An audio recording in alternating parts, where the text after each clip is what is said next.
Internet, comment va?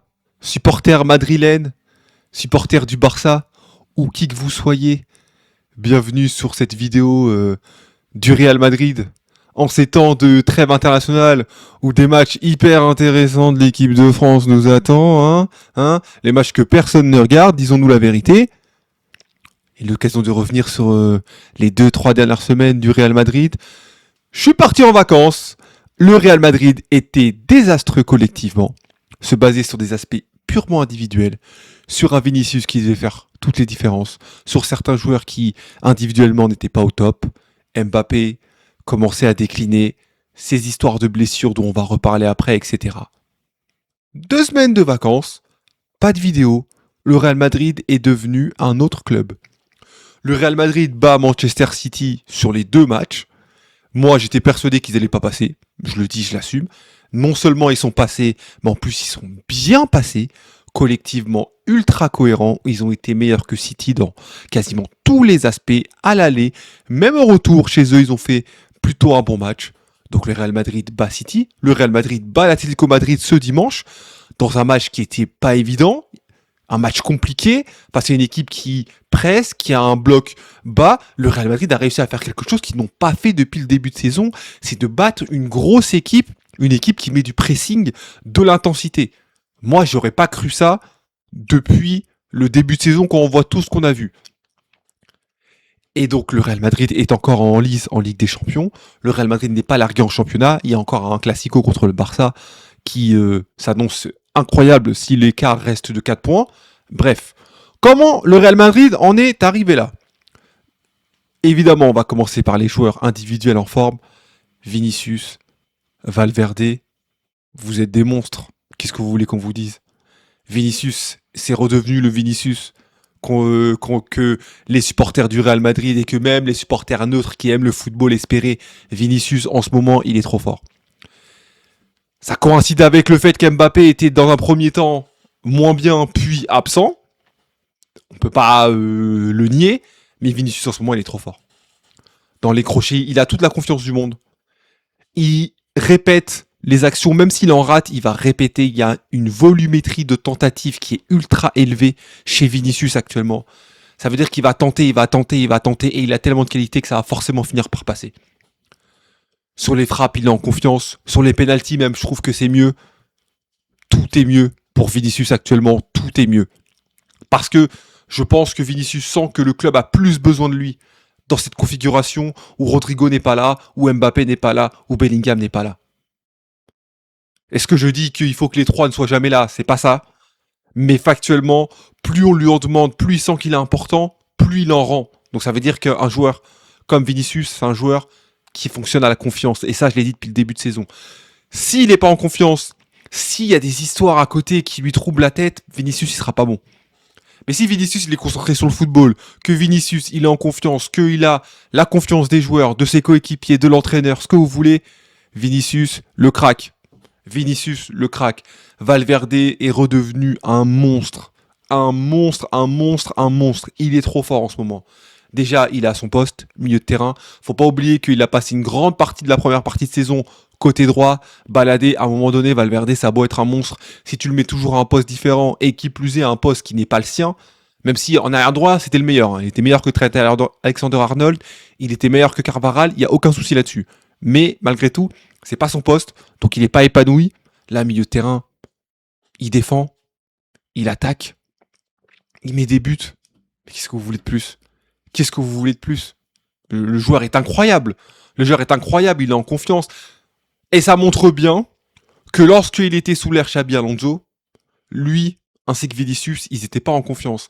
Et c'est pas une façon pour moi de dire que c'est de la faute de Xabi Alonso. Attention, non. Ça veut dire que des joueurs comme Valverde, ils se sont peut-être pas bien comportés lorsqu'ils étaient avec Xabi Alonso. Des joueurs comme Vini, ils n'ont pas été irréprochables. Ça veut pas dire que Xabi Alonso de son côté, lui, était irréprochable, pas du tout. Il aurait dû mieux traiter Vinicius notamment, il n'y a pas de souci là-dessus. Mais ça va des deux côtés. Je pense que ces deux joueurs n'ont pas été irréprochables, c'était pas les seuls. Quand tu vois le niveau qu'ils ont maintenant, s'ils avaient eu le même niveau avant, ça serait passé autrement, je pense. Avec des si, on refait le monde, mais vous comprenez l'idée. Voilà. Un collectif qui est beaucoup plus cohérent. Sur le terrain, Brahim Diaz. Sur le terrain, Arda Güler, il y a beaucoup plus de courses dans cette équipe du Real Madrid depuis 3 semaines. L'équipe court, court, court. Tout le monde court. Tout le monde court. Il n'y a pas d'exception. Brahim Diaz, il est sur le terrain, il court. Arda Güler, il court. Valverde, il court. Tout le monde court. Il n'y a personne qui triche dans cette équipe actuellement. Il n'y a personne qui fait semblant. Il n'y a personne qui fait des appels juste pour dire ouais, j'ai fait semblant. Tout le monde fait les efforts. Tout le monde fait les efforts dans ce Real Madrid qui certes individuellement est moins fort, qui certes d'un point de vue de talent, il y a moins de talent sur le terrain, mais collectivement ils sont beaucoup plus cohérents parce que les joueurs ils ont envie de courir les uns pour les autres, parce que les joueurs ils s'appuient entre eux. Il y a quelque chose de différent avec l'équipe actuelle. Et c'est pour ça que ce Real Madrid là, je précise bien celui-là, il est cohérent. Bien sûr, il y a des équipes en Europe qui sont meilleures, je vais pas dire le contraire, mais cette équipe-là, elle est cohérente. Cette équipe-là, honnêtement, quand tu la vois, tu te dis pas mal. Donc, déjà, faut féliciter le Real Madrid pour ça, parce que le Real Madrid a réussi, avec beaucoup de blessures, à retrouver une certaine cohérence. Ça, c'est à mettre au crédit du Real Madrid, c'est à mettre au crédit de l'entraîneur. Quoi que les gens en pensent, c'est Arbeloa qui a réussi à faire ça. Je suis pas en train de dire que c'est le crack ultime, mais ça, c'est lui. Donc voilà, cette partie-là, faut féliciter le Real Madrid. Ils ont réussi à aller plus loin que ce que moi je pensais, ce que beaucoup pensaient. Là, ils sont en train de reprendre la bonne direction. Donc pour ça, bravo le Real Madrid. Maintenant, la suite, c'est quoi? On a Mbappé. Mbappé qui a souffert de multiples problèmes. En ce moment, vous voyez tout ce qui sort. On a analysé le mauvais genou. On ne savait pas ce qu'il avait. Mbappé, pendant un moment, il aurait soi-disant forcé pour égaler le record de Cristiano Ronaldo. Bref. On a Mbappé qui, avant de se blesser, de toute façon, commençait à être moins bon. Alors que depuis le début de saison, c'est lui qui porte le Real Madrid. Faut le préciser, faut pas être malhonnête.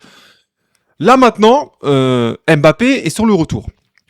Son entrée contre l'Atlético Madrid, elle a été critiquée dans le sens où il faisait pas les efforts. J'ai trouvé que c'était un peu sévère, parce que moi j'ai vu le match, et Mbappé a quand même couru. Il y en a qui disent qu'il a rien fait, c'est pas vrai. Mbappé a plus couru que bien des matchs qu'il a fait au Real Madrid et au Paris Saint-Germain. Il a fait des efforts. Je suis pas en train de dire qu'il a pressé toutes les 10 secondes, ok, mais il a fait plus d'efforts que ce que les gens disent, faut pas abuser non plus. Mais je pense que, vu que ça fait 3 semaines que les gens, les supporters, même les viewers externes qui sont pas supporters du Real Madrid, ont l'habitude de voir des mecs courir partout, donner 1000%, lorsqu'ils voient Mbappé donner 50%, pour eux, ça ressort comme zéro. Parce que ça fait 3 semaines qu'ils voient tout le monde courir.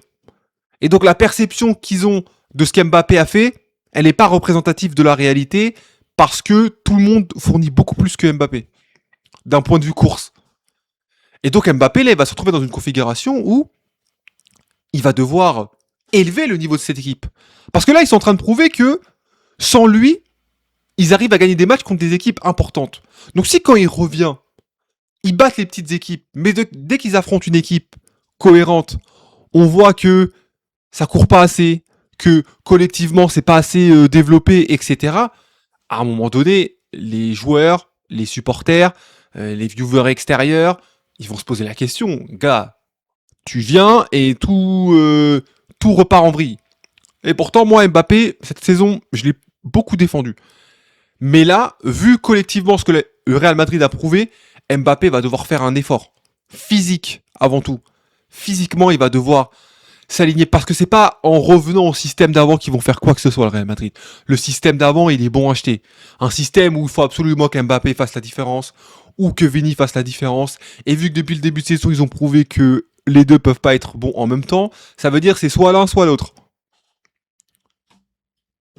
Donc Mbappé, pour moi, il doit prouver en revenant. C'est le foot, ça va vite. Oui, c'était lui le joueur le plus important de l'équipe en début de saison. Il n'y a pas de souci, c'est lui qui portait le Real. Mais là, ils ont gagné sans lui. Et maintenant qu'il revient, c'est à lui de prouver qu'il va monter le niveau de l'équipe ou à minima qu'il le maintient. Il ne peut pas le faire descendre. Sinon, il en prendra plein la gueule et ce sera pas totalement immérité. Donc voilà, premier point. Ensuite, Bellingham. Même chose. Bellingham, le fait de savoir si Bellingham va courir ou pas, c'est pas une question. Bellingham, c'est dans sa nature, il court énormément. C'est pas lui, dans l'aspect de faire des courses, qui va défavoriser le Real Madrid. Non. Par contre, Le problème numéro un, c'est que pour que Bellingham puisse exprimer son plein potentiel, Bellingham a besoin d'être à 100% physiquement. Ça, c'est un truc que j'ai toujours remarqué chez Bellingham. À chaque fois que Bellingham revient de blessure, il lui faut un certain nombre de semaines pour revenir. Parce que vu qu'il veut courir partout, si physiquement il n'en est pas capable, ça veut dire qu'après son jeu, il est plus comme avant. Bellingham, il sait pas s'économiser. Il va aller devant, il va aller derrière, sur les côtés, il va courir, etc. Il a besoin d'être à 100% physiquement. Il faut qu'il profite de la trêve pour se remuscler, refaire les efforts, etc. Peu importe, mais il faut qu'il soit à 100% physiquement. Mais ça, à la limite, je suis pas très inquiet. Ensuite, la question, la compo, on fait quoi? Actuellement, il y a Brahim Diaz sur le terrain, qui joue en faux numéro 9. Il y a Arda Güler, qui joue à droite. Bellingham, il rentre à la place de qui? Mbappé, on va supposer, Brahim Diaz, il va sauter. Ok, donc ça fait moins de collectif, moins etc. La vérité, c'est que Arda Güler est condamné à sortir. Parce que Bellingham et Arda Güler, ça marche pas. Ils ont essayé plusieurs fois dans la saison, ça n'a pas fonctionné. Parce que Arda Güler, c'est un joueur qui a besoin de créer, etc. Mais Bellingham veut faire exactement la même chose. Donc, si c'est pour mettre Arda Güler à droite, qui est pas son meilleur poste, je trouve qu'il est meilleur quand il est plus proche du milieu de terrain pour créer, etc. Si c'est pour mettre Arda Güler à droite, mettre Bellingham, Valverde et Tchouaméni, il va y avoir trop de joueurs qui vont se marcher dessus. Donc faut faire un choix, faut assumer. Bellingham, il est là. Bellingham va être mis sur le terrain, on va pas se le cacher. Donc voilà, mettez Arda Güler sur le banc. Partez sur un Vinicius, Mbappé et voilà. Avec Bellingham en milieu de terrain. Et puis voilà. Voilà, faut une équipe cohérente collectivement. Et pour une équipe cohérente collectivement, faut des joueurs qui courent. Et vu qu'Mbappé ne va pas fournir les meilleures courses du monde, même si on lui demande de faire un effort, et je suis le premier à dire ça, mais ça remplacera pas Brahim Diaz qui était prêt à courir 800 km. Il y a un joueur déjà qui remplace un autre qui va courir moins. Donc à partir de là, faut compenser. Voilà. Valverde, il fera des courses vers l'avant de temps en temps. Mais un milieu de terrain, Tchouaméni, Bellingham, Valverde. Bellingham, Valverde, ils vont courir. Tchouaméni, ils vont courir. Il va courir plutôt, parce que c'est pas français ce que je viens de dire. Si le Real Madrid n'a pas de problème à droite et qu'ils n'ont pas besoin de remettre Valverde sur ce côté-là, le milieu de terrain est cohérent. Alors, ils n'ont pas la plus grande créativité du monde. Bellingham est celui qui en a le plus.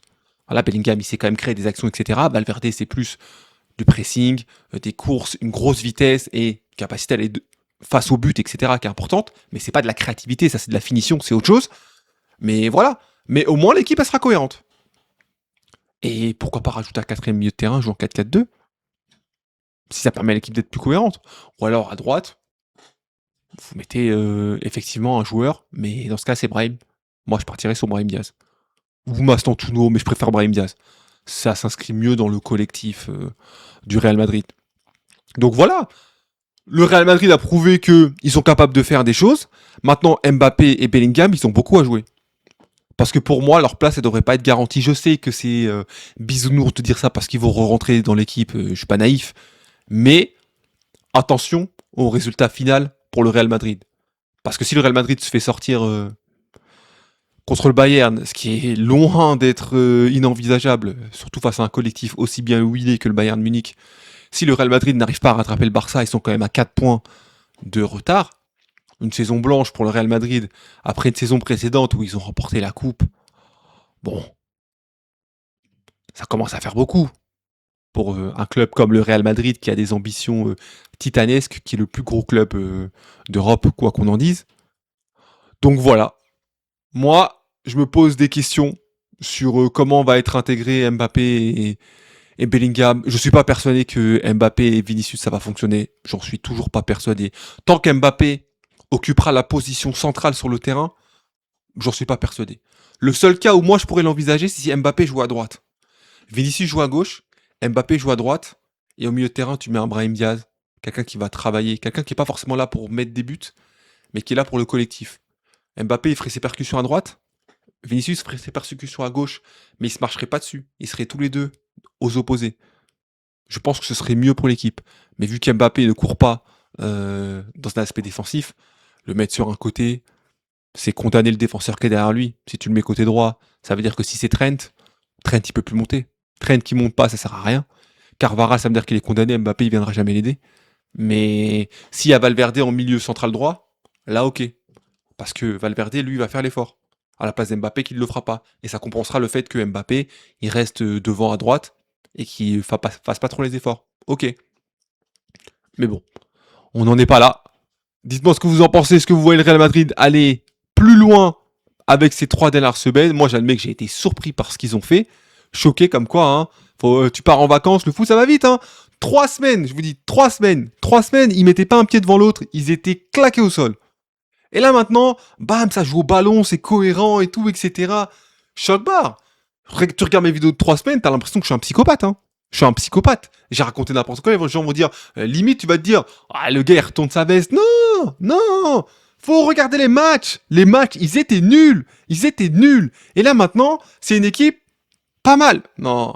C'est très très surprenant. Le football, ça va très très vite. Donc dites-moi ce que vous en pensez. Et je vous dis à très vite. Je sais, c'était long, mais si t'es resté jusqu'au bout, tu sais que ça en valait la peine. Donc dis-le à tes potes. Ciao.